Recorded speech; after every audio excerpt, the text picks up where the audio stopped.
In the earlier video, we created a measure as you can see here called fiscal year-to-date sales. We use the total year-to-date function to total the total sales measure.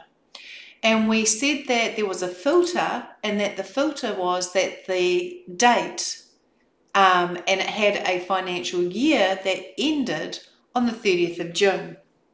And the new financial year, so the fiscal year-to-date sales will start again on the 1st of July, 1/7.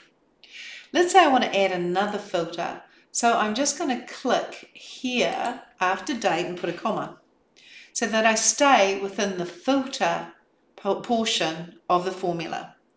And my filter is going to be occurring, so single quote, on the column day number of week. In an earlier video, we worked out the day number of the week. And if it was a 1, it was a Monday. 2, it was a Tuesday. So I want to use that particular column. And I want to say in, and then curly brackets. And the day number of week has to be a 1, 2, 3, 4, or 5 for Friday. And another curly bracket. So we have two filters in our total year-to-date. Our total year-to-date is looking at the expression total sales.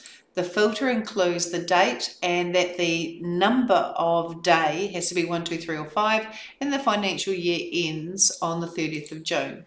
So when I press enter, I'm actually just looking at the total sales for weekdays and not including weekends, and that narrows down even further.